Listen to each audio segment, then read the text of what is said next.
We're self-absorbed creatures, so let's start there. When you're stressed, you take some time in nature and you feel better.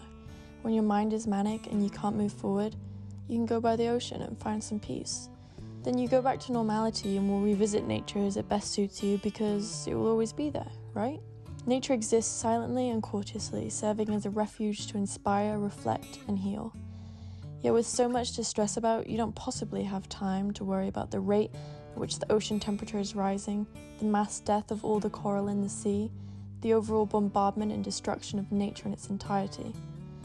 But what about when that time comes and you go to take a stress-relieving walk and nature isn't so natural anymore? Over the last 50 years, nature's capacity to support us has plummeted. Air and water quality are reducing, soils are depleting, and coasts are less protected from storms.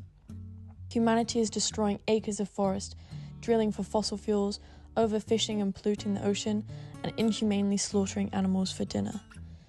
These all have massive environmental impact, yet it doesn't faze the majority of us. Why? Because we don't look at the harm, we just reap the profits. It may be quiet, but if you look and listen closely, nature asks for help. Environmental protection is an individual responsibility for all human beings, as losing large portions of the natural world will drastically reduce the human quality of life, threatening your children and your children's children. The more of the planet we contaminate and destroy, the more valuable the remaining areas become, eventually to then be exploited and consumed. If we do not learn to live harmoniously with our planet, we will eventually outconsume our ability to sustain ourselves. The truth is, human beings are an inseparable and intertwined part of nature, meaning that we cannot damage it without severely damaging ourselves. Humanity's toxic dependency to corporate profits has replaced our devotion to what is morally good, and this must stop, or we will kill ourselves. No species that destroys its own habitat has a chance of survival.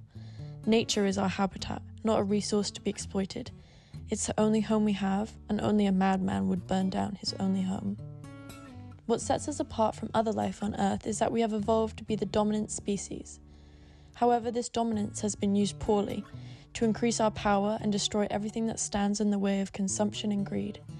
Despite the path of life's other complications, there isn't a way to get out of taking care of the environment, nor should there be. Our immensely growing consumerism and complete autopilot mentalities have driven us further and further away from the truth. So become more involved with organizations that are doing the work for you. Spread the word, do your part, be conscious with everything you do, everything you consume. Where is it ending up? Make cleaner choices, take the extra second, take the extra minute. There's a ticking clock and we don't want to know what it looks like when it runs out.